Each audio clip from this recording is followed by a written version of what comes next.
welcome back. Here we are in Sierra Echo Sierra Alpha. And with me here in chat we have Brennelt. Hello Brennelt. Hey, good evening. We have MAN. Hi there everybody. And Lee, I'm not sure Lee's currently muted, but Lee, if you want to say hello, go ahead. Thanks for joining. And but I just found out, Brennelt just told me that I've parked at the wrong area. This is actually the military area. So let me go and reposition the aircraft, reposition from map, and then let's have a look. Let's go here, warp. Right, so now we've warped. Let's have a look. That is now better.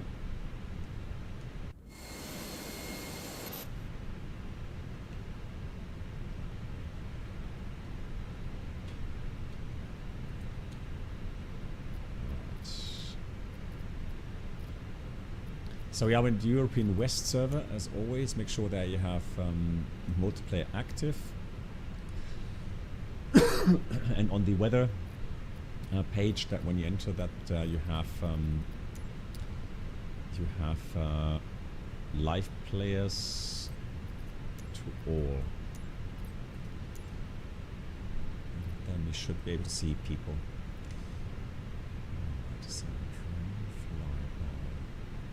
Spot view.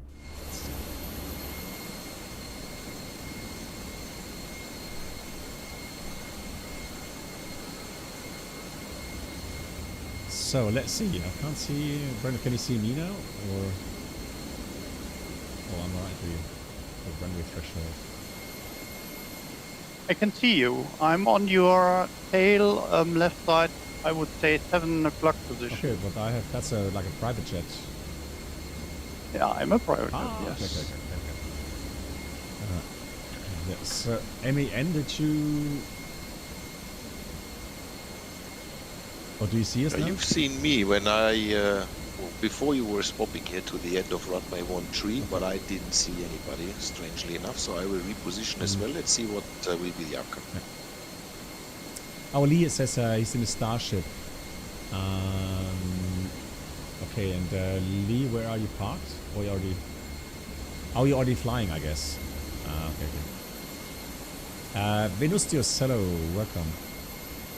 And Avima, again, good Abend. Yeah, we'll stay here. I'm not going to reposition. Right, I've already loaded the flight plan. And we are flying, I'll give you a quick overview here where we are currently located. So currently on the western coast, Sierra Echo Sierra Alpha, and we're going to proceed north eastbound, flying to Sierra Echo Tango Uniform, and that airport is actually very close to the border to Colombia. Yeah. So yeah, we have to be very careful not to overfly the boundary there. What? And it's an extremely high altitude airport, surrounded by very high mountains. Okay. So let's see, SETU. Okay, I guess I have to switch back to Navigraph, because Microsoft doesn't seem to have, Lido doesn't seem to have airport charts for that airport. Good, and there's only one approach available, NDB, runway 24. So what we'll do, since it's very high, we're going to have to go fly towards the NDB. Now it says we should cross the NDB initially at 17,000 feet. And Brendan just said it, the runway is at 9,500 feet. So very high elevation airport. So 17,000, I would assume that, I mean, theoretically we could go directly into the approach. But, oh, that's 3,000 feet. Yeah, you could do it. So theoretically, if the traffic permits, then you could actually start the approach straight away. There's no need to enter the holding there. So it would be outbound from the beacon Tulcan, or Tulchan, 085 degree bearing to 8 miles. You can cross-reference that with a radial 102 from Ipiales. So India Papa India VOR. and then do a turn. You have to stay within 12 miles from the Tulchan NDB, and then intercept the 239 bearing to the NDB there. So be aware that the needle can be moving quite a lot. So the NDB approaches are always quite a challenge. Right, the important thing is 70,000 overhead the initial crossing of Tango Lima Charlie, and then while we get outbound, max 180 knots indicated. We'll go to 8 miles, and then we turn inbound. So we go 14,200 down to 13.5. So that's what we're allowed to do. The thing is, one thing I find a bit weird is I would just say that maybe then 13.5 is supposed to be then at 8 miles. And then we have 8 miles to the NDB, and then it's about 1 more mile to the runway. So it'd be 9 miles, and we have to lose 4,000 feet, which means so it's going to be about 4 degrees descent angle. I would agree. 4.08 degrees. And then it should be working with 13,500. So it doesn't really matter because, well, it matters, but it's not such a big deal regarding the start altitude. I mean, the minimum is going to be 11,000, and while, as always, it should be a continuous descent approach, the important thing is to get below ceiling, right, and get to 11,000. White area. I don't have a shader. That's 11. That's 10,000, I guess. Yeah, so 11,000 should be at least 1,000 foot above the terrain there. So that should be fine. Yeah, it says 1,400 there as a height, but yeah, should be fine. And then yeah, so 11,000. Hopefully, then we get visual with the airport, and let's have a look. Yeah. I'm not sure if we're going to get Parpies or not. Probably not. And so that means that, yeah, we've got to eyeball it, making it difficult. And the runway width, in this case, whenever you don't have Parpies, really, and the runway width becomes very important. I can see it's a 2,400 meters long runway, but it's only 30 meters wide. And so there's always the optical illusion on a runway that's only 30 meters wide that you're high in the approach, right? Unusual kind of picture to look at. So just be aware. And also then, of course, issue is a late flare, because you think you're higher up, because that visual picture, you know, in your brain says, well, it looks like I'm high in the approach, so you tend to you flare late, and then often resulting in a hard landing. So be aware of that. Another issue, of course, is the altitude. That translates into a higher true airspeed, and then, of course, to a higher ground speed. So everything will go a bit faster. Be aware of that as well. In case of missed approach, just go straight ahead, 254 bearing from the NDB outbound, 5 miles. They say 1.5 minutes. I find a bit weird. I would draw in the circles here, 5-mile circles around Tango Lima Charlie until reaching 12,000 or higher, and then turn right back to the beacon and hold at 17,000. Right. But I mean, the 12,000 shouldn't really be a problem, right? 5 miles from 11,000 to 12,000 is not very high, so that's fine. Cool. All right, Brent, any questions? Anything unclear? Everything okay. Good. All right, so departure. One question. Is it possible to fly this approach in the Airbus fully automatic with approach mode? Well, if you look at the flight plan page, let's have a look how it's coded. So let me enter the approach real quickly. Arrival. NDB24. It looks like there is a 4.1 degree glide slope after Foxtrot 24. Yep. So in that case, since there's a programmed path, yeah, Fox 24, I see that as well now. Yeah, and it's not doing any cold temperature corrections, so yeah, I would say yeah, you can fly this in find approach mode. Yeah.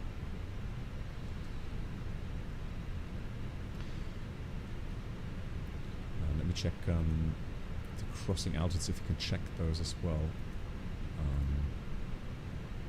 No, not really. But I mean, you could do that manually. You could calculate that back. Now, 4.08 degrees, that's about 30% more than normal.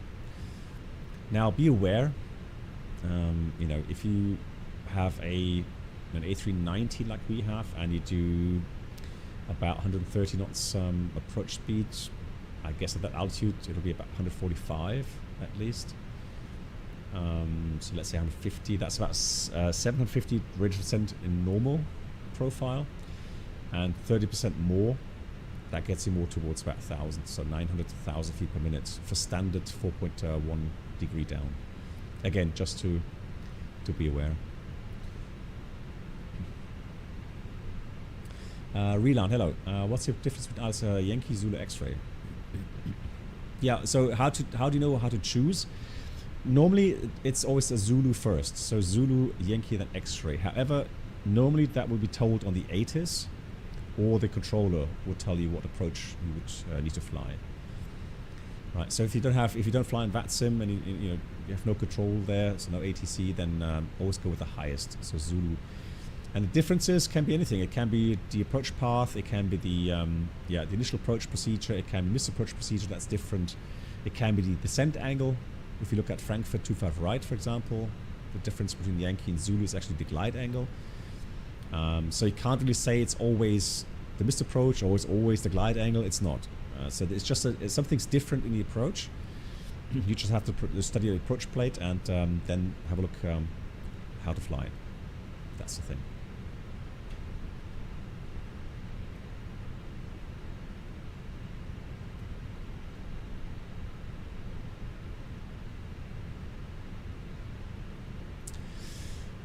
I do so actually I do so when I have 150 knots ground speed times 5, right? That's for the 3 degrees profile. So that gives me 750, 30% of that, pretty much 1,000 feet per minute. That's what I would come to. Yeah, I agree. 160 knots, then of course it would be 1,200. Yeah, but 150 knots, I think it's about 1,000. Yeah. Cool. Alrighty. Then let's have a look. So we're flying the ISFOF departure, and that's going to be runway. You said runway 31. Okay, there we go. So that's going to be the ISFOF to Alpha. 500 feet, turn right, intercept airway Whiskey 9. Just a suggestion: shouldn't we take the opposite runway?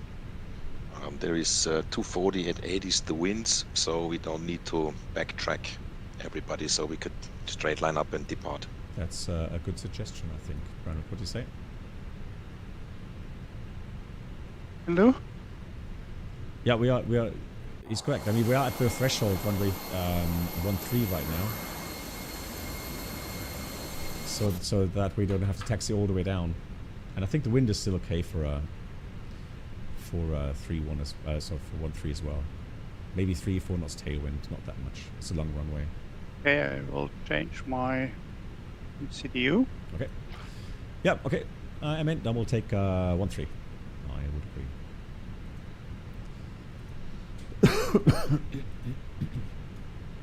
So then it's going to be ISWAF 2 departure. And after takeoff, maintain runway heading at above 1,000 feet. And then at 1,000, turn left, intercept airway Whiskey 9. And then IFSOF. So yeah, join the airway at IFSOF. So we start to IFSOF and then airway uniform Whiskey 9. And IFSOF, we have to be flight level 50 or above. Hey Cody, how are you doing? Nice to see you. So there we go. And then the arrival we've already programmed. The approach there. Let me just check the approach here. Yeah, so that's already correctly programmed, as you can see. Perfect. Gonna climb myself level 100 initially. Maybe you'll laugh like Black Ops Blood. I don't know how to change the runway in this plane here. Okay. So I will take off from 3-1 Okay, if it is okay. Yeah, if you're ready, just taxi out. That's fine. Yep. That's good. Right. Sync the load sheet. We're weighing 58.7 tons. 28. Hang on. That was different initially. Don't know what happened.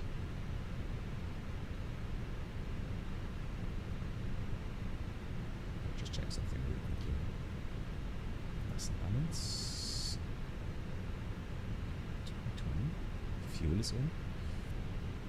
So zero fuel width 53.4. Okay, and then tech weight 58.9. Okay. Yeah. That's fine. For taxi, well, actually, I'm going to put 58.9 since we are not going to have to taxi very far. So let's go 58.9.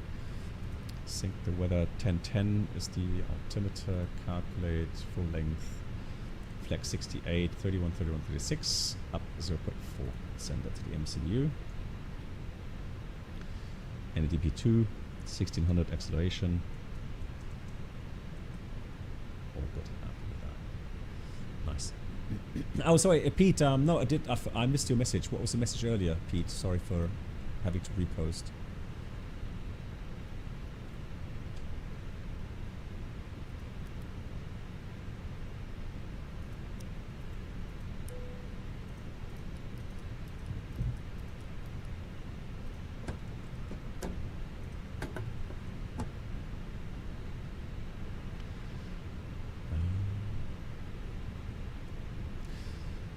How do I get? No, I'll just get rid of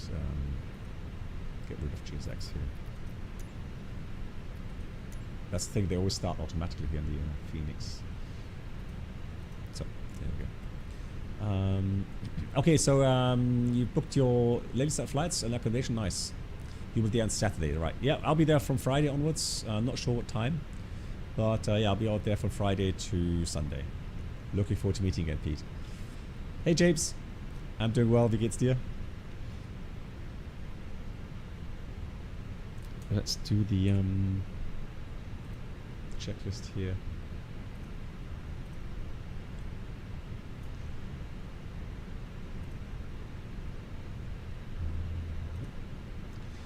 So cockpit preparation checklist, key pins covers removed, fuel quantity 5,540 kilograms balanced, seatbelts on, 8 years is NAF, Bavro ref, 1010, 20 feet.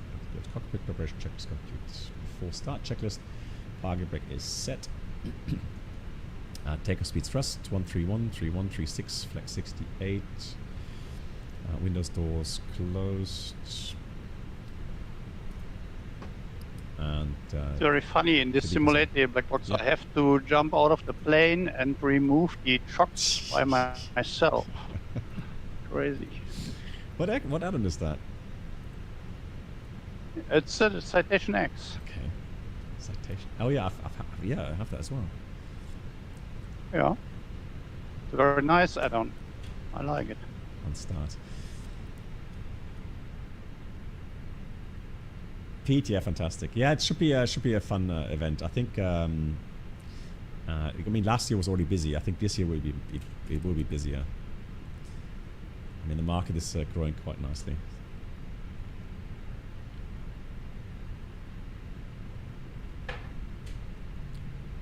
Airbus A319. Thank you.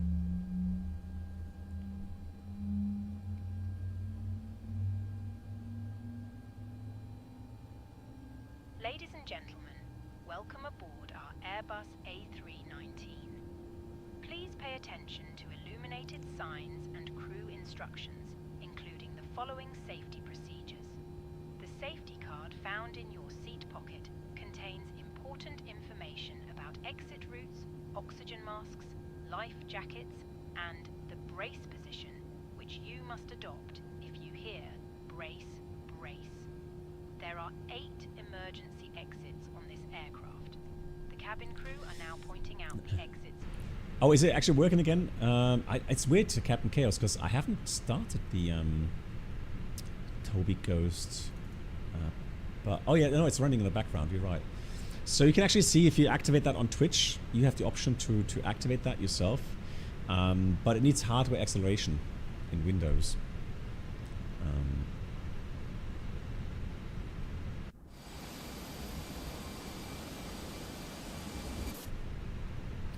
Right, let's start engine 2. Let's have a look here if that is removed automatically or not. Ground services. No, that's all removed, Roy. Hello to you. No, that's all gone. Oh, it doesn't work in Firefox. Oh, that's the reason, Avimar. Yeah, because I've got Firefox as a browser. Oh, that's why it didn't work. It's blocking it. Okay, that's a shame. Now, what I think I may do is I may do a video on the topic. What is that? Pass. Yeah. About the scan, right?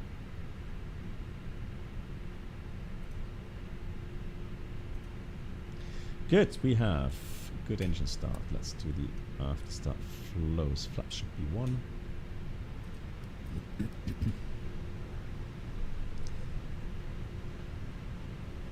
Oh, you talked to Brennelt. Ah, okay.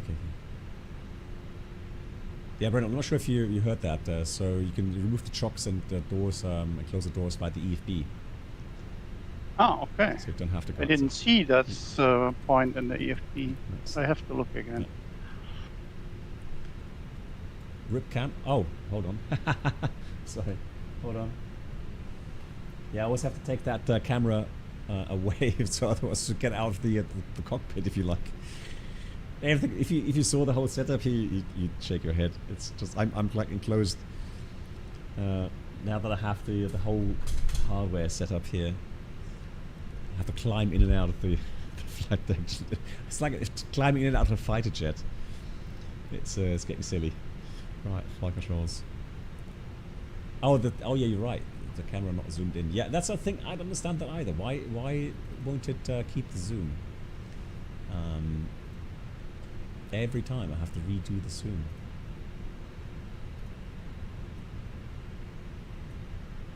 Thanks for reminding me. Good, there we go. Yeah, I did deploy ground crew soon. Absolutely. Right. To check the flight controls. Brennel, let me know please when you're airborne. Yeah, taking off in 5 seconds. Okay, cool. Then we can watch that. So we have the after start checklist. Anti-ice off, ecom status checked, pitch trim is up 0.4 and rudder trim neutral after start checklist completed. So let's have a look. There he is. Taking off. Nice. Airborne. Yes, can see you there. Perfect. Cool. Right, then we'll taxi out. Cabin check. Let's do that. That. Go on the runway. Packs go off. Then we'll do that and that. Config check. And let's say cabin is ready. Good. Taxi checklist. Flight. Oh, there we go. Let's read that. GG's. The cabin is now secure for takeoff. Thank you. Good. All right. So then let's do the taxi checklist. Flight controls check. Flap setting. Config 1+F. Radar PWS is on and auto. Engine mode selector normal. And EQM takeoff no loop. And we're at runway 13. So TCAS cabin crew prepare for departure. Liner checklist, runway 13 full length identified. TCAS TARA. Yeah.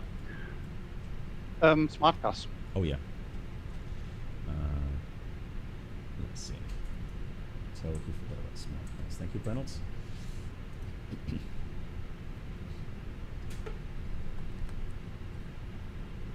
Sajid, yeah, absolutely. Good night, Black Voyager, Box. mach's gut. Oh, you have to work tomorrow. Okay. So Voyager, stay safe, right? Yeah, pass auf dich auf.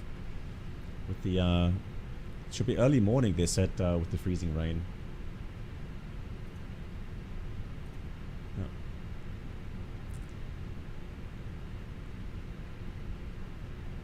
Yeah, Cody, absolutely. IRL, I'd never want to be below an aircraft taking off. If that has an engine failure, phew.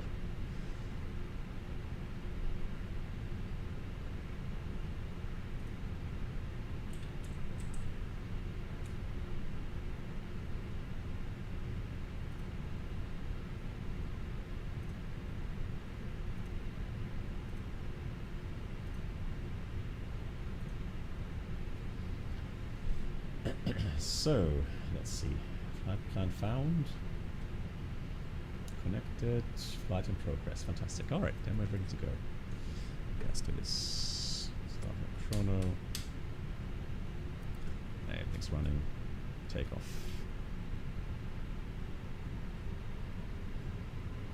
Oh, you're doing the remote work.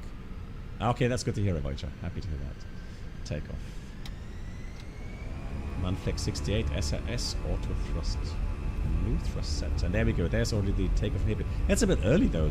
Oh, that's because thrust set. Yeah, disregard. That's great. Here's 80 knots. Actually, we should call out 100 knots. Checked.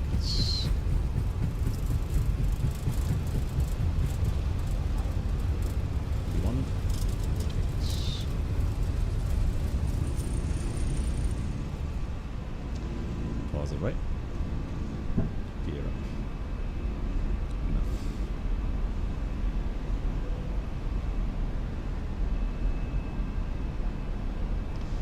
Gear is up.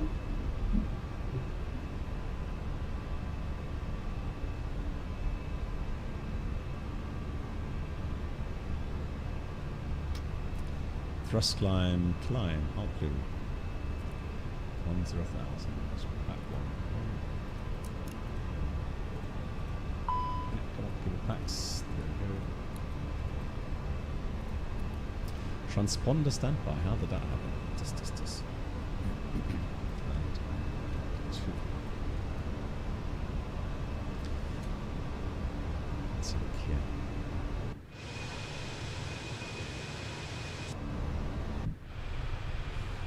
Flaps 0. Let's check flap 0.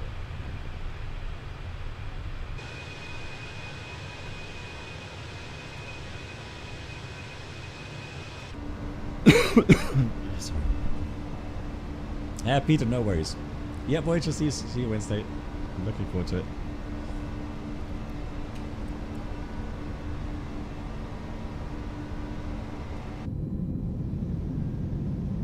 That's a nice departure.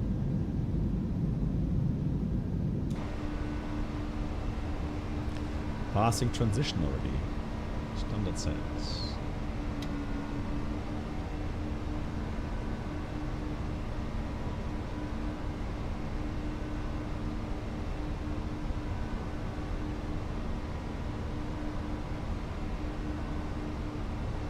Hey, Hayden. Thank you for the reminder regarding the Riyadh. Yeah.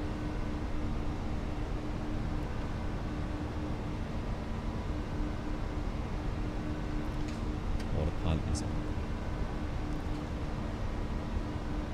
Hey, Oski. Yeah.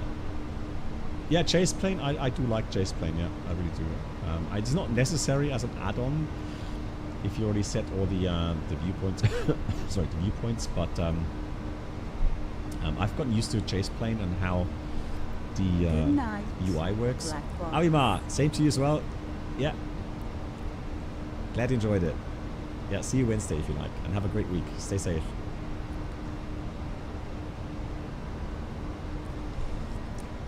So Captain Chaos, somebody, so there's a real world pilot who took these thrust levers into the rear cockpit and did a size comparison, and apparently that they are pretty close to the real thing. So hey James, currently it's an A319. Airbus A319 CFMs.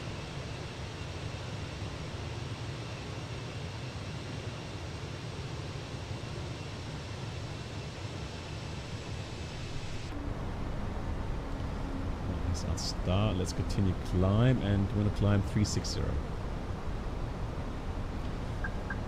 360, and overall flight time shouldn't be that long, 50 minutes.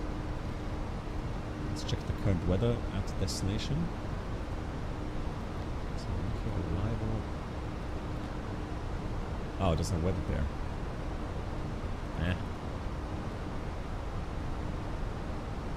Black box, there is another airport in Colombia with the Sierra Kilo India Bravo. That's just on the other side of the border. Okay. And I can get some weather for this one. Okay. I'll get through that through the MCDU here. Sierra Kilo India Bravo, you said. Thank you much. METAR, let's send it.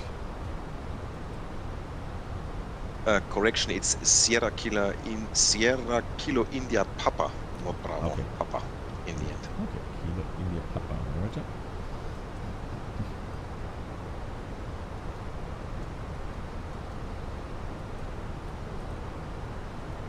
Interesting enough, India Bravo also brought up weather. So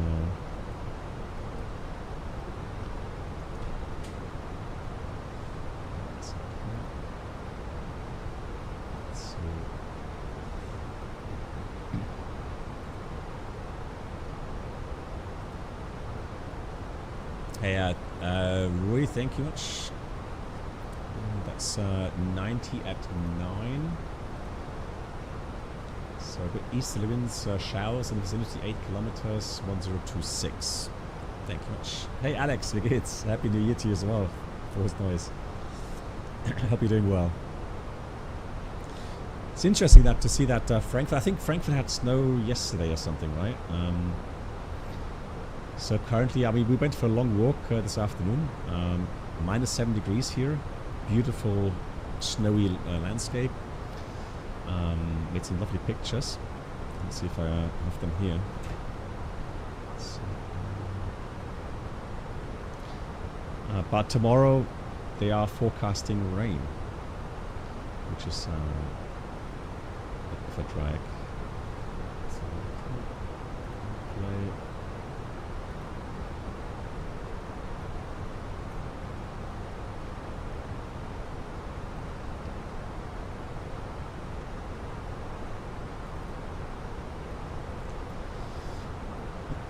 So here's some impressions of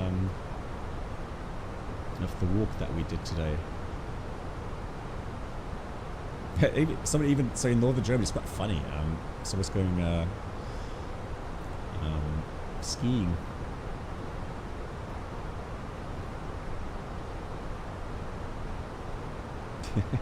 You don't see that very often here.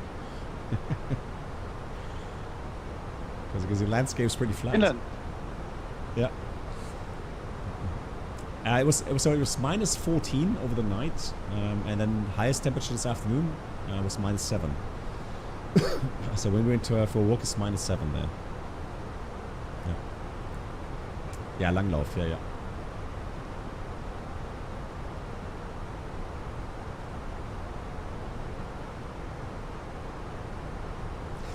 Also in the village that we walked through, haven't seen that for a very long time. Somebody made an igloo. I have not seen that for like 15 years.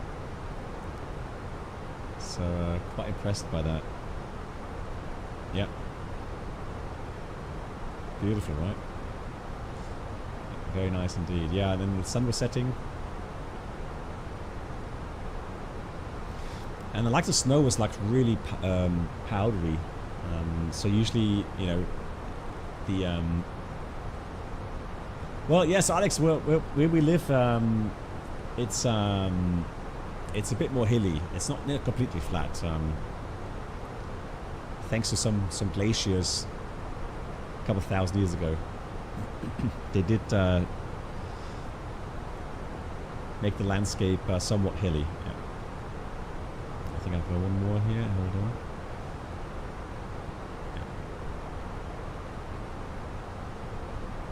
Yeah, and also we had some snow drifts there, yeah, as well, which is nice. Yeah, some impressions, right? So yeah, it was beautiful, really lovely, lovely walk. And tomorrow it's gonna rain. Yuck. Tomorrow it's gonna rain. And then At home, yeah. thought it can get very slippery. I mean, no joke. I am so relieved that I don't have to commute to Frankfurt to go to work, and I feel sorry for my colleagues having to work right now and endure that weather. And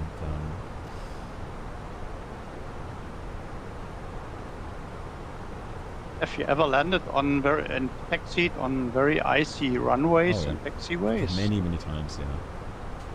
And like I said, I had. And how's that going? Well, I had my scariest moments literally in these situations where the runway was covered in snow or the taxiways were completely iced over. You know, having pretty much lost control of the aircraft for a few seconds. Yeah, that's scary. That's something you don't want to be doing. Oh, we're going to cap some snow here in a minute. Here in Bremen, look at that.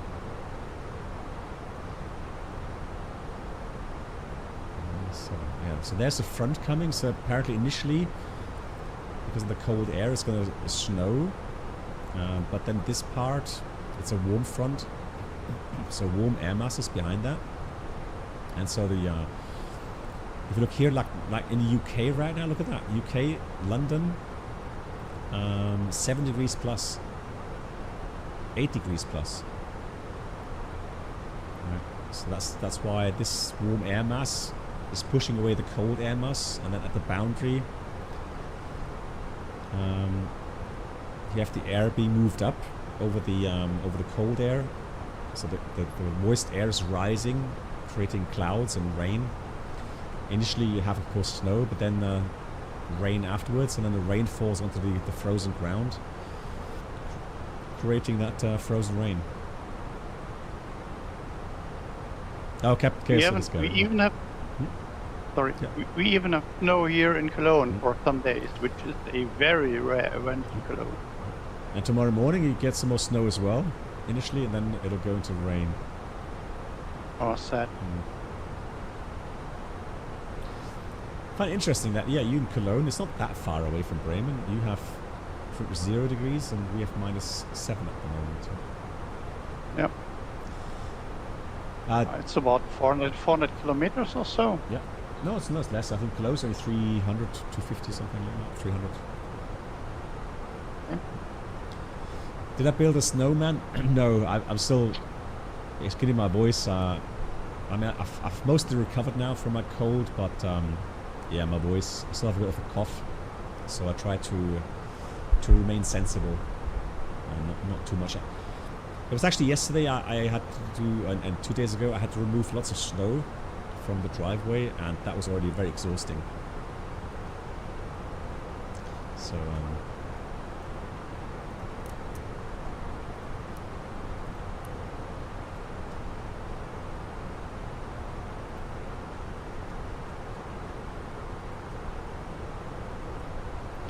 MAN, did you go on holiday somewhere or over Christmas? Oh yes, we departed after Christmas and we've been to the Caribbean. Oh, you're joking. Now I'm envious. I'm jealous. And now tell me you had beautiful sunshine weather and... Absolutely. Oh. Well, we also had 2 days of rain, so... but yeah, you can stand it there. I mean, it's not really getting cold and the rain is warm. And yeah, it was lovely. Yeah. I said to my wife, so now that I'm retired, and I hate the long phases now. I love Christmas season, But now, January, February, March, even April sometimes, until the spring arrives here. Oh, I hate this phase. And so I said to my wife, well, we got to go somewhere nice and warm and sunny. So guess where we're going? To the Caribbean? No, Norway. we booked a cruise from Bergen to Kirkenes, or Kirkenes as they say, and back into Bergen. A 12-day cruise to the polar circle. In the winter? Yeah. That's crazy. I know. But yeah, but I think that's a totally different experience. Yeah. And we had a friend of ours doing this 2 years ago, and they were super amazed about this cruise. yeah. Yeah, that's the thing. We heard friends as well, and then I watched some videos, and I was like, man, that's so nice. I mean, the thing is, it's one of those. I mean, the cruise ship is going to be able to run 4 hours on electricity, so on the batteries, and then it has a gas motor, but the gas apparently is made from renewable energies, so it's supposed to be completely environmental free. That's always a big thing for me, the cruise ships. I'm not a fan of them, especially as they pollute the air quite badly. But yeah, but this was convincing, and so it's a similar ship line to the Hurtigruten. So it's a fairly new one. I think they have like the ships are between 5 and 2 years old. I think there are 5 ships at the moment. And hey, JPM Navigator, happy New Year to you as well. Nice to see you. Yeah, so the thing is, the big thing for me was regarding the cruise. So the ship has a sauna, it has jacuzzis, it has very nice food as far as I can see, and then it has some expeditions, right? So you can do sled riding. You can look at some of the cities. Visit the ice hotel in Kirkenes, and hopefully see the Northern Lights.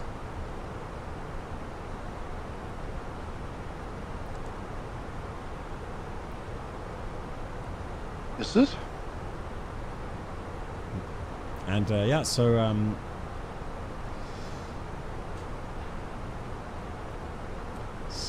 not warm, but interesting.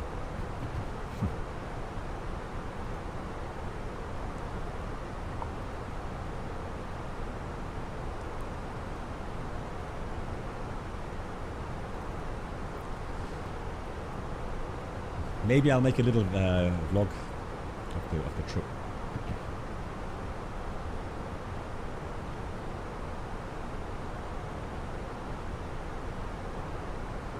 IRL stream.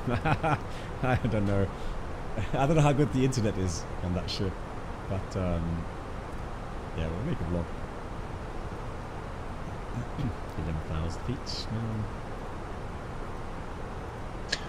Blackbox, stupid question. If I look at the IFR charts, the Mora in the area of the airport, that's between 21,500 and 22,000. So that means we should not descend any lower than that, and then make a descent over the Tulkan VOR in a holding pattern. Correct? If you want to play it completely safe, correct. And I think the problem will be, if you look at the 12-mile range of the circle around Tulchan NDB, you can see that it already hits the very high terrain to the northwest. Now, the problem is that we don't have any more detailed charts for the area. So exactly like you say, we only have the en route charts. Now, the only argument I would make, MAN, is if you look at the MSA circle from Tango Lima Charlie,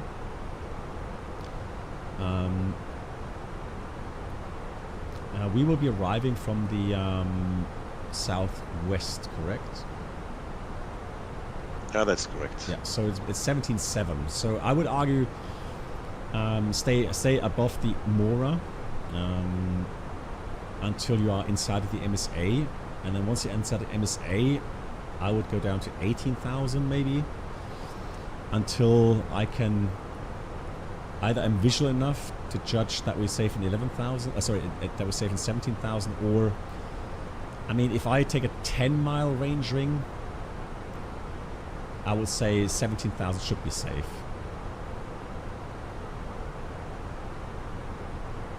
But 18,000, so if you really want, 17.7, that would be the lowest theoretically in IMC to descend to the VOR, also the NDB, and then from the NDB, 17.7 should still work with speed brakes if you have 180 knots to get down to altitude for the approach. Thank you, perfect. Yeah, and for that, but that's a good judgment. Yeah, so it's always good to check those charts and think about safe altitudes, especially in these high terrain airports. Yeah. Yeah, so I mean, a visual approach, absolutely, Sajil. So the professionals there that fly and operate in and out of these airports very often, sure, they are experts in these visual approaches, right? And I wouldn't be surprised if they actually have some kind of company visual charts with some information, what kind of ground obstacles or ground, buildings or whatever, or rivers to look out for, and then have kind of visual approaches for that. Yeah.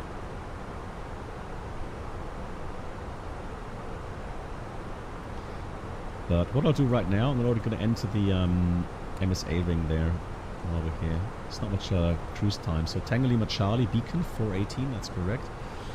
And then I'm going to do a 25 radius around that. And then I'm going to put the opposite, so it's not 090, I'm going to put 270 degrees. That's one radial, 180 degrees. And then on the other page, I'll do that again. Tango Lima Charlie beacon, we'll put 090. And then north as well. And then if I look at the chart here, plan mode, let's zoom forward to the airport here. Yeah, now you can see that on the chart there. So interesting enough, we're going to come via Bokhan.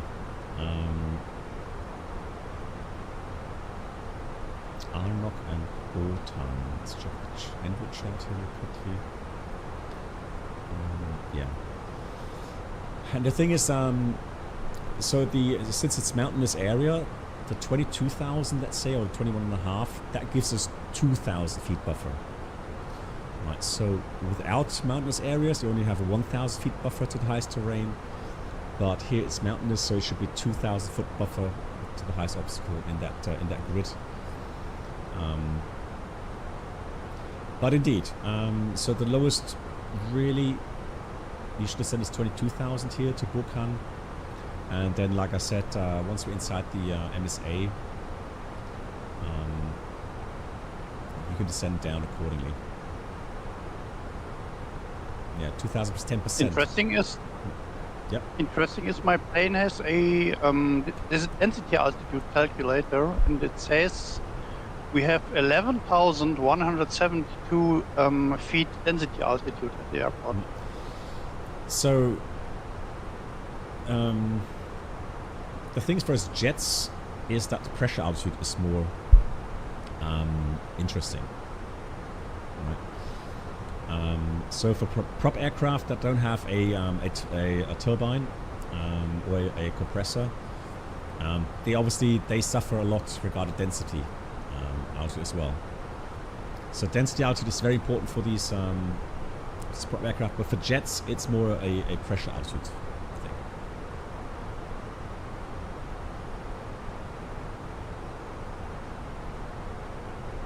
And the difference. So we have a pressure altitude, meaning respecting the mean sea level pressure, right? But for the to get the density altitude, you have to correct that value then for the temperature of the atmosphere there. And that's when you get, like Brent says, above 11,000 density. So I would assume then in that case, is that the temperature would be above ESA, right? A much less lift from the thinner air, and you need a much higher approach speed. It's also relevant for that aircraft.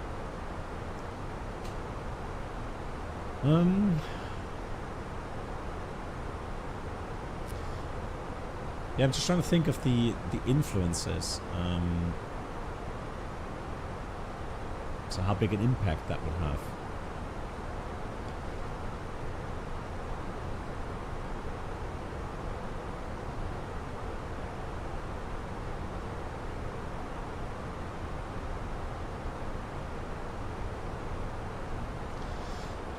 Yeah, so the thing is, the thing is this though, Moose, you are correct. In principle, as long as you're on an airway, you're not going to be worrying about grid altitudes, right? Because grid altitudes, of course, then means you have a very large grid in which you reference the highest obstacle.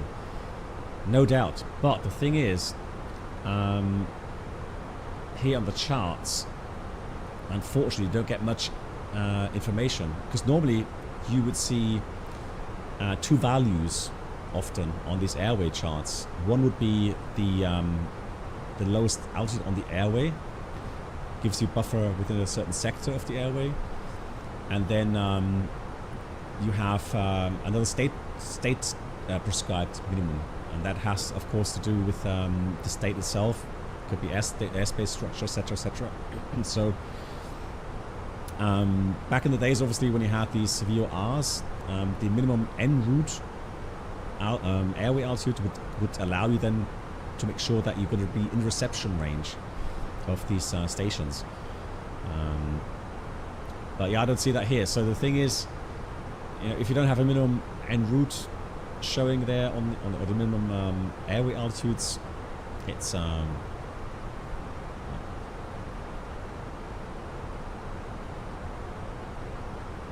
yes, Jill, the question is though, how much influence is there on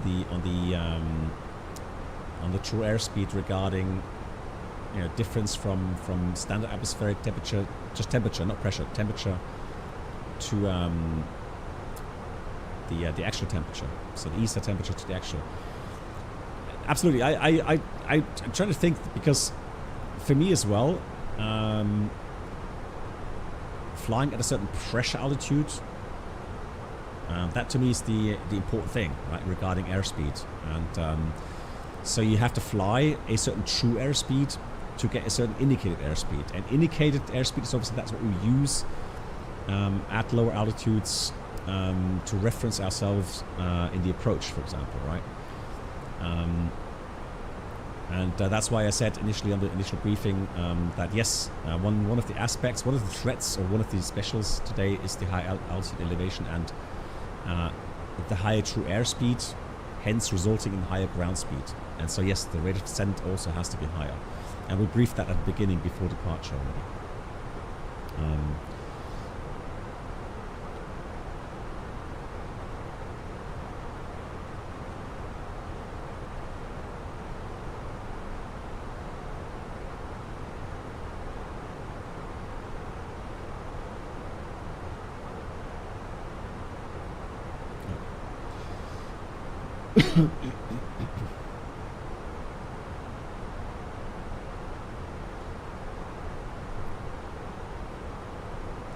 Yeah, and then of course something we don't talk very often about here in the simulator is the missed approach gradients, because not many many add-ons will give you that information, right? So I'm going to put that value there. So we have a temperature of 13.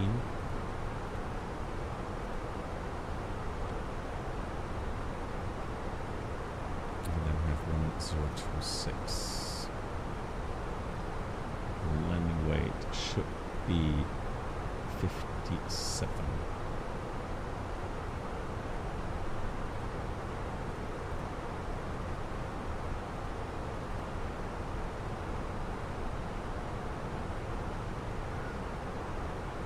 Wow, okay. So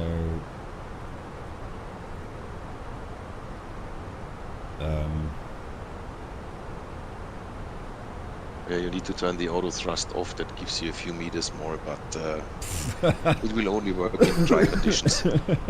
I'm trying to think now. Like, whoops.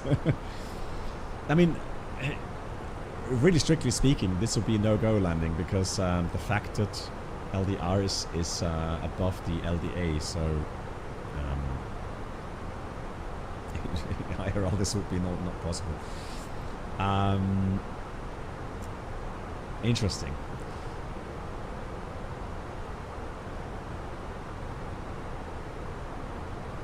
Yeah, then the other option is circling to land. That's exactly right. Let's have a quick look. Or somebody is on the ground and somebody can give us the wind data there.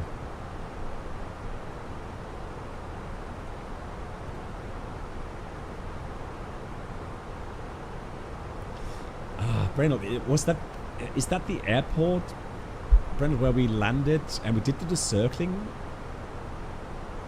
And, yes, of course. And was that the one where we circled north of the airport and then we found out after landing that it would have been actually been better to circle south?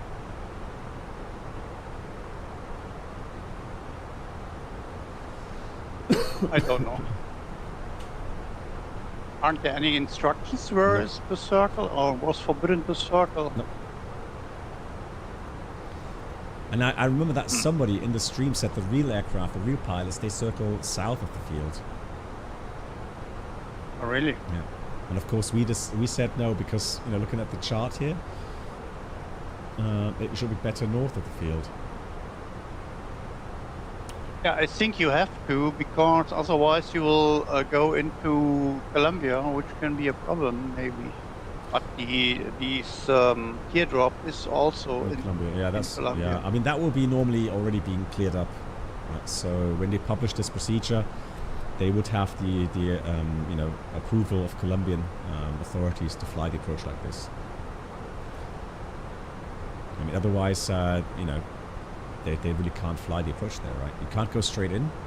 I mean, you would have to do something really crazy, like you know, circle above the airport down into pattern altitude, and then it would have to be all visual, right?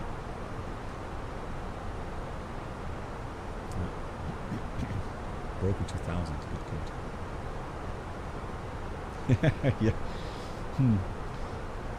This could be interesting, as always. Right, top percent reach, we have to send. Let's go initially 220. Right. So it's going to be, I'm going to put medium auto brake, obviously, but it'll be max braking, it seems. Let's work out the landing distance then for the 06 with that wind. Yeah, and then it will be legal. But, I mean, it's... I know there's always a buffer in these calculations, but to see a max manual braking in A319 at 57 tons landing weight, which is not that much, and to see a 2,400 factored LDR, that's crazy.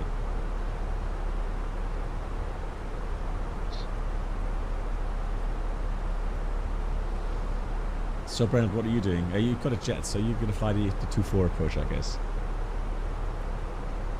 Yes, I would say yes. Could you do me a favor then? I mean, you're ahead of us, right?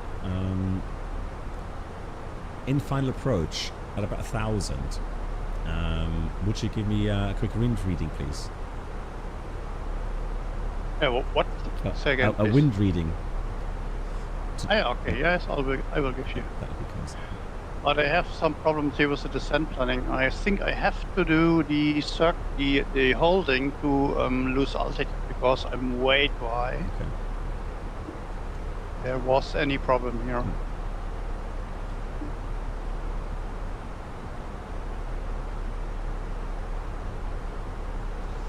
I'm on 27,000 feet. I have to be at 17,000 there.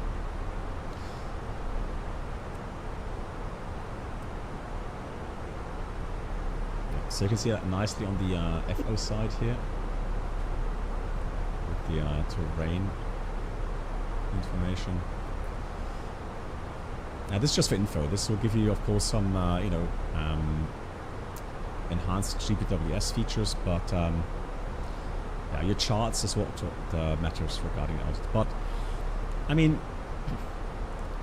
here's the sector, right? Here's 17.7. Right, so I mean, yeah, I'll leave that at 220 for now until we get close to the sector. Then I'm going to dial in 18,000. Lee says had tailwind of 9 knots at 2.4. Okay, this was great. Sort of runway 1,000 with the airfield. Okay, thanks for the information, Lee. Spicy weather. Yeah, so I'm gonna circle. So the circling says 11,000, but that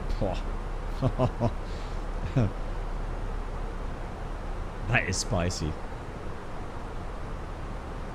I'm not gonna lie, that is spicy. 11,000. Circling sort of the airport. Then you need to do a very close turn, a very steep turn. Because south of the airport there is also a terrain which goes up to 11,000.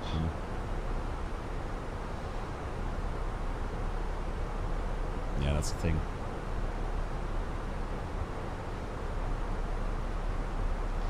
Right, what I do is I'm going to put the threshold in here on the fixed page. And let me put that to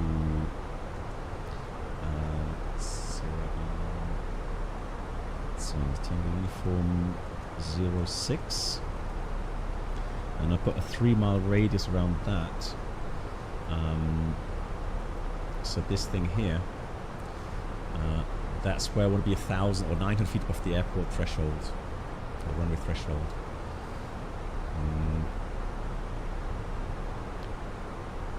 So we'll circle. Yeah, Lee, we'll have a look. I mean, the first thing though, we have to, at 11,000 feet, that's the minimum. That's 1,500 feet above the ground. We have to see the runway anyways, right? We'll try one approach. If that doesn't work, we'll get the weather to manual weather. Yeah, so right now, interestingly enough, so you can see that we're in descent and the aircraft now, the cabin pressure controller puts the aircraft cabin to the landing altitude slowly. The thing is that normally the cabin altitude goes down, right? Because in flight, in cruise level, it's about 7,500. This is one of the very rare cases because the landing altitude is higher than the normal cabin pressure altitude. It actually has to climb the cabin for landing, so that we have differential pressure 0 when we touch down. But that's why we have the advisory now, so that blinking telling us, yeah, the cabin altitude is very high. This is getting sketchy, Moose, no doubt, it is sketchy. Right, within the circle in the MSA, so we're going to go down to 18,000, and I'm going to use a bit of speed brakes here, start reducing airspeed. And yeah, this is definitely spicy. Got some weather to the west. Seatbelt signs on. Good. So the idea is the following: we do the NDB approach as published, down to minimums of 1,100 feet for the circling, and we'll circle. It doesn't say where we're supposed to circle or where it's forbidden, but so from the chart, it looks like we have a bit more maneuvering area. And then terrain clearance to the north and west, but we have to see. It's going to be quite spicy, and then yeah, we'll try to visually get into the final path. Now, again, the problem is the high ground speed, right? So we're going to have a bit of tailwind going outbound. So the timing, I don't know if the normal timing will work. So I think probably I'll go 11,000 initially, but then on the downwind, I may go down to 10.5. if the terrain permits it. And then 1,000 feet gives us 30 seconds outbound to turn base, minus tailwind, so maybe 25 seconds. And then we may be clear of the terrain. We'll see. It's gonna be weird. Hey Daniel, how are you doing? Happy New Year. Yes, 18,000 will work nicely for the Tango Lima Charlie beacon there. And we did say QNH. Hey Dexter, good evening. I'm going to activate the approach phase here. Config full is fine. And yeah, look at that. Now we got 9,500. Now what I'm going to do though is I am going to activate the high altitude landing button there. To make sure that the masts don't drop out.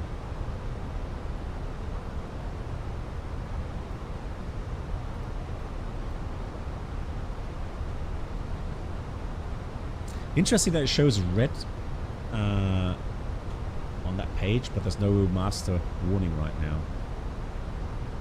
I don't know when that triggers exactly. Maybe 9.7, 9.8 or something. Yeah, Dankeschön, Daniel. Right.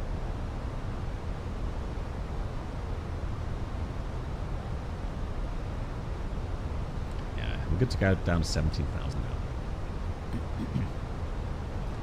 8 miles from the field. And we're going to start slowing down.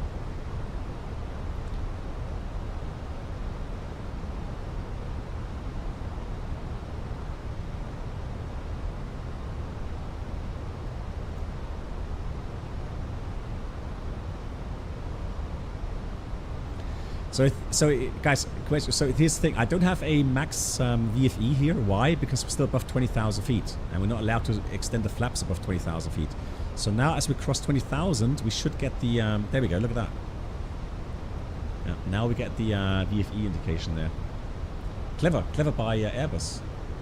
It's one of the little features that prevents pilots from extending flaps below 20,000 feet.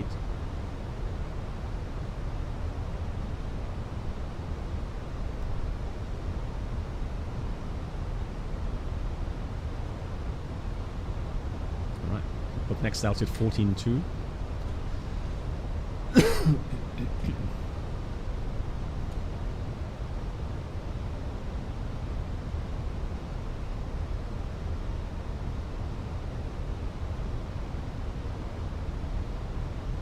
I'm not sure exactly if it's above 14,000 elevation. That sounds very high to me. Right, flaps coming to. Let's check flaps 2. Master only trigger account reaches 9.5, plus minus 300 feet. So theoretically, it could have triggered by now. And mask will deploy automatically when reaches the cabin reaches 11.3. Yeah, so there's a bit of buffer there. Yeah, our aircraft didn't have the high alt landing buttons. None of them had that because we didn't fly to any airports that had that. Should be 1026.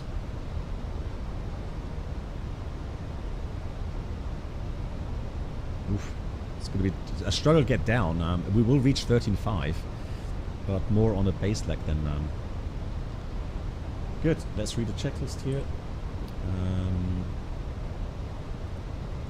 So we have approach checklist, bar ref 1026 set, seatbelts on, minimum bar 11,000, auto brake medium for max braking afterwards, and then engine mode selector is normal. Temperature +3, clouds means engine to ice has to go.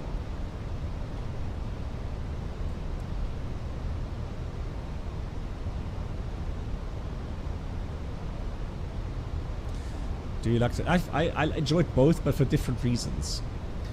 So Airbus has great ergonomics,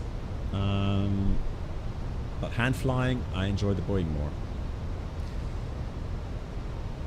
So there we go. Outbound. Oh, and we should have, of course, as a as a manual or raw data indication Tango Lima Charlie.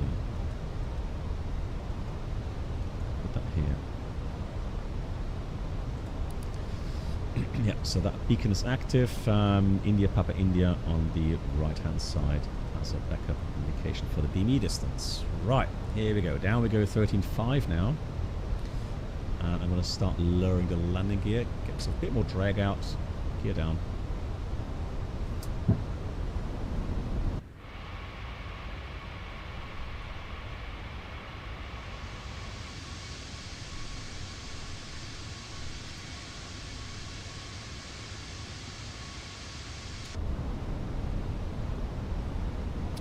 Now I can retract the speed brakes.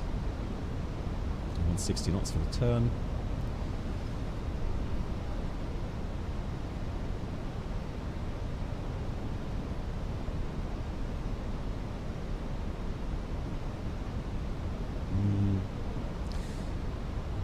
I'm not. No, I don't.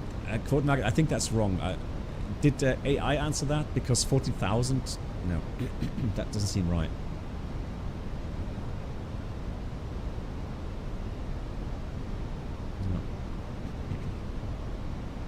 Bryson, no, I've retired after 30 years of flying. But I'm planning to do some GA flying, so Cessnas. Brennald, have you landed, Brennald, by any chance? I'm quite close in front of you, Yeah, you are overtaking me right now. What? I'm already 140 knots almost. Yeah, but my turn is a little bit wider than yours. Okay. Yeah, but I'll do the circling anyway, so. Okay. Let's go flaps R3. Not star. So LDAF, VDAF, everything's set. We have good GPS. Accuracy is 0.03 estimated. That's good. We have plus 8 degrees if the engine ATI is running. Now, apart from that, the visibility isn't great. Let's say it this way. Hopefully, it's going to be enough. But I've seen better. Right, the approach button, approach nav, final blue. And then I'm going to set the 11,000 as the minimum. You can do this. We'll see. Doesn't seem to be an issue with the ceiling. It's more a visibility issue.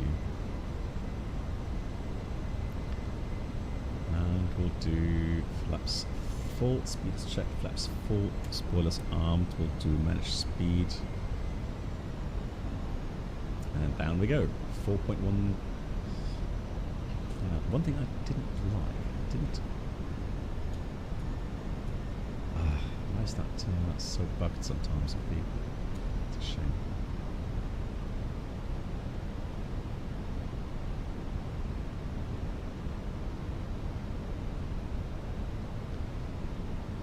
Oh, it's beautiful. I mean, the weather is gorgeous. Look at that.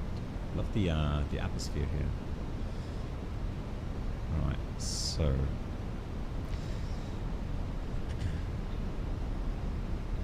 How to get the navigation to work?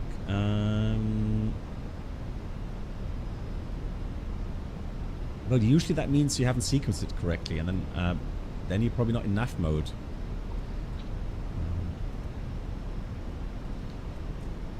So I can see a runway. Awesome. And you can see more than me. I'll just look at, but it should be okay for the circling. It should be. I'm optimistic now.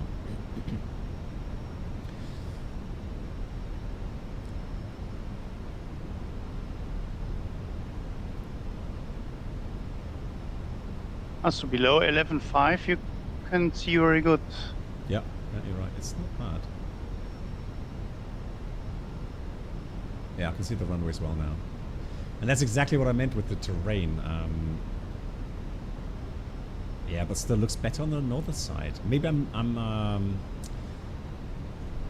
Although maybe those little hills there were the ones I was worried about. So, right, let's do this. Main the thrust. Main flight. Flight directors off. Third on.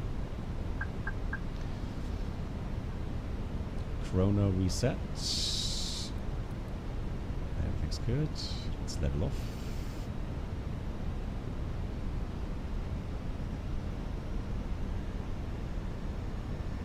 And missed approach 17. 100 above. Yeah, runway's inside. 17,000. Missed approach set. Right. Minimum. Continue. So this will be a little bit non-standard circling. This is not your normal your normal pattern. Let me say this. You can see the terrain 1,000. there. So I'm going to try to get down to 10.5. Yeah, 1,000. the chronos for a bit of timing, so that I have some sort of reference regarding when to turn base.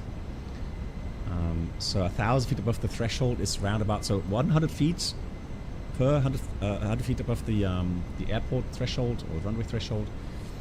We use 3 seconds. 1,000.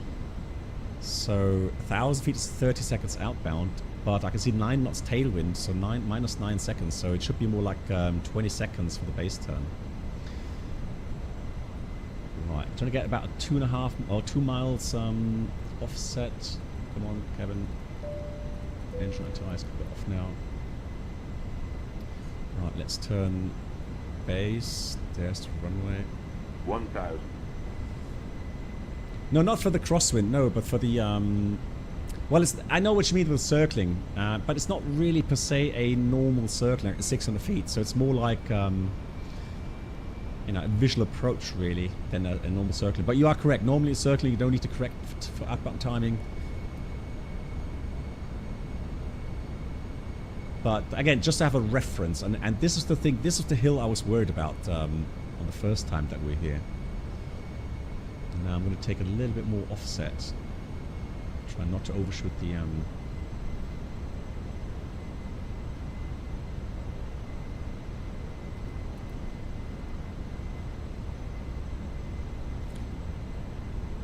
use the EFB now. We don't really use the EFB for you know, for flying, navigation, and that sort of stuff. So, but look at the scenery. It's just so beautiful. Lovely hilly. Right. Well, let's say cabin is ready. Landing checklist completed. Still, this was a very sporty approach. Yep. I'm landed. So I'm going to stay within the 3 mile range. But look at the ground speed. 164 ground speed still. Yeah, and this was exactly why I was worried about descending. Because of that hillside. And we'd have to 30-degree bank. And 1,000. Yeah, 1,000 to check. And then we really have to hug that ridge line. Otherwise, we're not going to be able to get down. Don't sink. Disregard. Don't sink. And now we have to get down. Don't sink. There's the threshold. Don't sink. Don't sink. And again, 30-meter wide Don't runway sink. is going to give us the impression that we're high in the Don't approach sink. or high in the flare. Don't sink. As always, it does give you the impression Don't sink. you're going to have to descend quicker or descend further, Don't sink. and then Don't sink. it makes for a hard Don't landing. sink. Don't Careful with sink. speed. Don't sink. Yeah, coming. Speed. And there's a lot Don't of sink. thrust. Come on. Don't sink. Don't sink. 100. Don't sink. Don't sink. Don't sink. 40. Don't 30. sink. 20. Retard. Don't Retard. sink. Come on, down. Don't sink. Spoilers. Max manual braking. Reverse green. Knowing that on a dry runway we can do this. Now imagine if we got a wet runway. Nuts. Wow, I honestly got goosebumps. I would hate to have that IRL. It's just so small margins of error that you have here. And I have to say, I have a huge amount of respect for the real-world pilots flying in Ecuador in and out of these airports. We've seen other airports, you know, be it Quito or be it what's the other airport called with the valley in front of the runway. Pasto. Yeah, crazy, right? And you know, they fly this, so this will be already. Hey, bots, nice to see you. Happy New Year. Thank you so much. That will be already crazy to do this in sunshine, right? And then imagine you've got thunderstorms. And in those valleys, so high terrain as well, high terrain, thunderstorms, and these kind of approaches, absolutely crazy. And then they do this on a daily basis, right? But I guess they normally don't fly with their jet in here. Maybe a ATR or something like that. Yeah, here, yeah, but I mean, the other airport that we just mentioned, they fly jets in Pasto, there. yeah. Pasto, they fly jets in there, right? Yeah. You see. Right, MAN, where are you? I always miss your landing again. Yeah, turning base now 406, but I'm not sure if you can see me. Let's have a look. Let's check.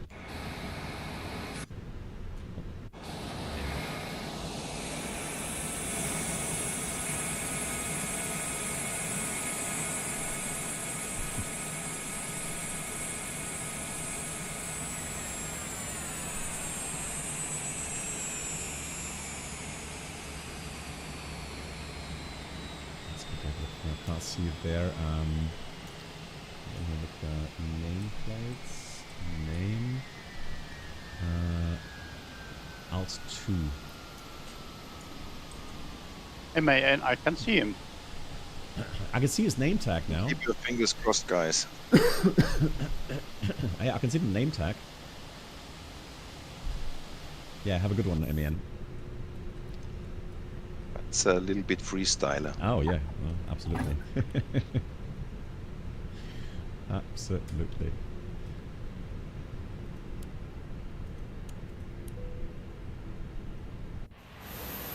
It's more challenge than real ops. Yeah. Absolutely.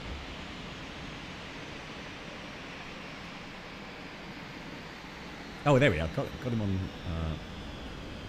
the screen now.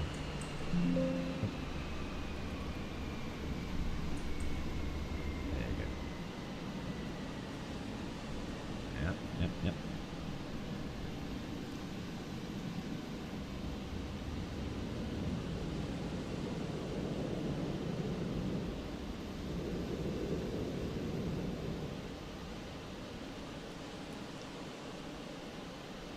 Yeah, Joey, right? Hello to you. Yeah. Pasto. I mean, it's, you know, visually that RP approach, absolutely amazing. So visually appealing. We have to fly there again soon. Maybe I have to do a kind of a real nice group flight, some nice you know, pre-planning. Good night, Black Sachil, Box. thank you so much for all the inputs, Sachil. Stay safe, happy landings to you. Much appreciated. Thank you so much. I got 69 feet per minute. Wow. GG's. Let's see what my... I will tell you in a second, guys, but this is, I think, close to 500. I did the same thing. I saw the the little bounce. Yeah. So. Oh yeah, sorry, Brynhild. I don't see you guys on no, the. No problem. No problem. Sorry. Yeah, but Emma, we did see you there. That's cool. So how do I read out the landing rate now on the?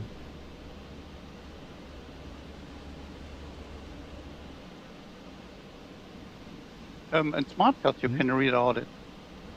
It's in the top line there. It's a green box accepted, and when you go to the right, you can see the landing rate. There's a red box with feet per minute. Found it?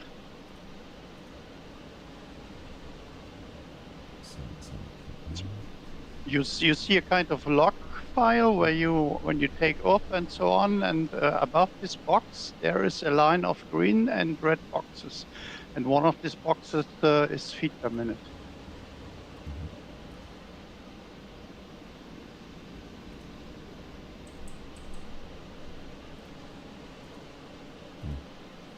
There's no Pyrex matching, but it did have the flight. It did dog the flight. I'm pretty sure. Let me check. I Details. can look it in. Yeah. So it did go through. So I can see that it did lock the flight, but I can't see it in smart cars. SETU. I can Interesting. tell you. Wait a second. Is there an A318 add-on? You have 335. Okay, I'll take that. We had to get down. Yeah, it's good. One thing I'm going to do, hopefully, if I keep forgetting, so the FSI panel has a very nice landing statistic readout, but you have to start FSI panel. Enjoy the gift Joey. sub. Joey 9901 gifting 10 subs. Good God, Joey. First of all, big thank you. I'm not sure what the command does go through regarding applause. It should do.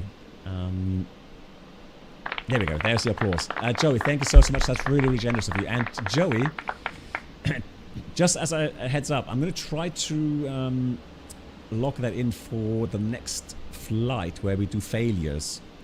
Because with 10 gifted subs, it would allow you to choose 2 failures.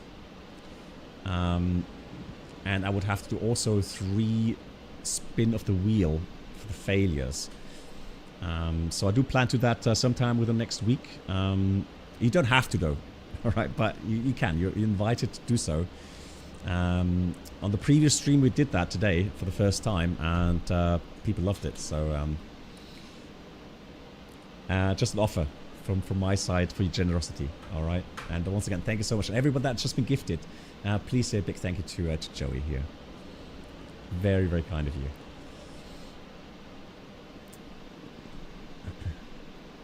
Yeah, someone was asking regarding 318 add-on. I'm not aware of a 318 add-on here in Microsoft Flight Sim. So we'd have to go search. Right, Emma, as always, thank you so much for flying along. Brendel, thank you. And also Lee, thank you for flying along. I hope you enjoyed. You're welcome. And I think MAN, you will agree that today was very challenging. Yeah, that was very spicy. Yeah. Yeah. You know, no puppies, no nothing, Yeah. never been there before. Yeah. That's very interesting. Yeah, 30-meter wide runway, the terrain around the airport. Fabian, thank you so much. Hey, Arthur Biko. Arthur Biko, hang on, Arthur Biko. Give me a second, please. And thank you for the 88 months. But give me a second. It's Bruno's birthday today, right? And so I said to him, well, you know, and he said, yeah, you remember you guys singing happy birthday for me? It gave him nightmares. So can you guys, believe it or not, this was 8 years ago, right? This was 8 years ago. So let me see if I can get the sounds going here. Hold on. Where's the sounds? Hold on. Sounds. Oh, there we are. We have a recording of that. Hang on. This is make it a bit louder. And it was so funny because we didn't realize that there's going to be a huge lag. Yeah, it's Bruno's birthday today. Yeah, and this day 8 years ago, we sang a birthday song for him, and he said he still has nightmares from it. So that should be loud. Okay, I can't.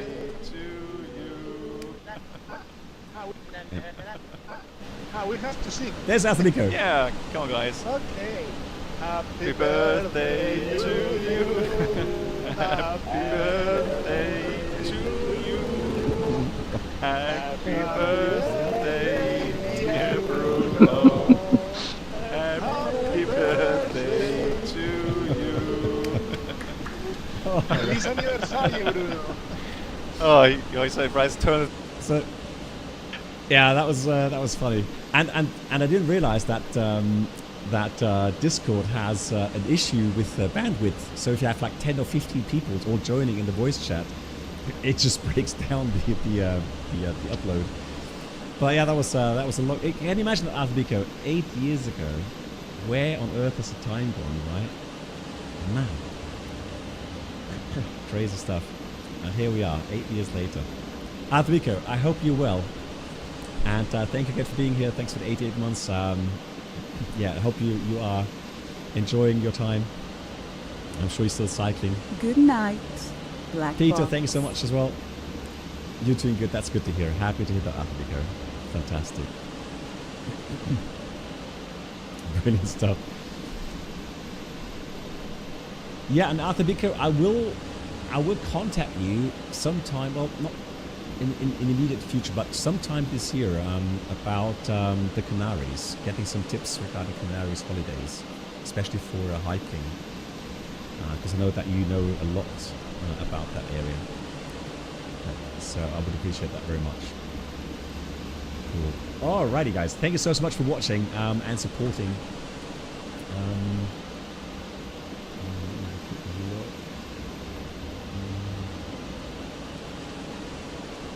I will send you over to our good friend Sim Caesar, who's streaming today. He does a group flight as well. So if you'd like to do group flights, VFR group flights, go and join his stream. He does VFR flights all around the world. Very, very nice. I should do, let's try that one.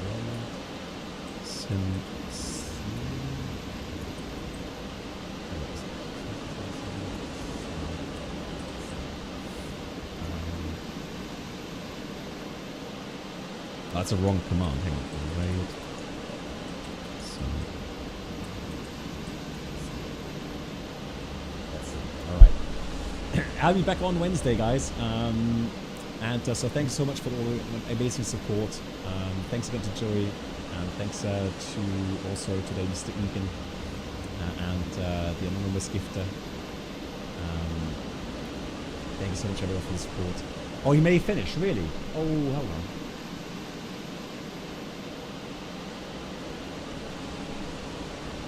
Let me check that. Yeah, there's no point in sending over to an empty stream. 757 spy, maybe?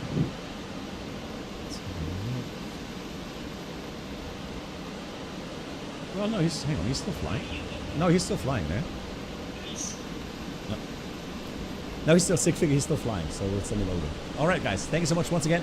Over we go to Sim Caesar, and I'll see you again very soon, guys. Good night to you.